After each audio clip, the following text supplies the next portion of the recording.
Tobadan. So hanggat maaari, magpa-vlog na talaga ako kahit twice a week. So for today's video, after mass namin ni Raven, after nagsimba kami sa church, tiningnan namin, sobrang daming tao sa town.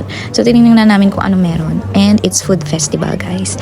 So ang dami talagang pwedeng bilhin dito. And ang daming tao, ang daming turista. Sobrang saya lang kasi nga, actually every year meron ito. Pero ngayon lang talaga kami gumala. Kasi nga, sakto, parehas kami ng day off ni Raven. Kasi usually, ako lang talaga yung may day off ng Sunday. Tapos si Raven, alternate yung day off nila pag Sunday. So ayun, napakasaya kasi sarap gumala kapag may kasama ka talaga. So tinitingnan lang namin kung ano meron. And may mga free taste din pala sila kung may mga pagkain. And then nakita ko to, sobrang cute kasi mga matatanda yung mga nagpe-perform. Sumasayaw, nagpapatugtog ng mga musika nila. Yun yung traditional nila dito. And sobrang cute. Kasi nga sa Pinas, 'di ba?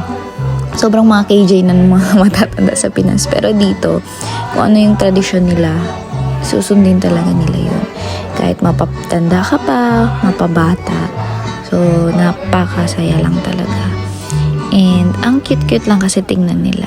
So yun, pumunta kami sa main square talaga, kung saan yung town talaga kasi nga gutom kami, hindi kami nag-breakfast.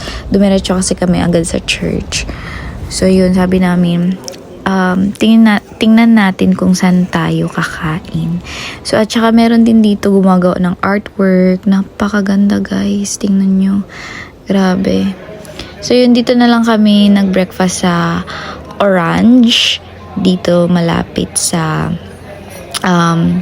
Panpek ata siguro to malapit. And napakasarap naman ng food nila. And nabusog naman din kami.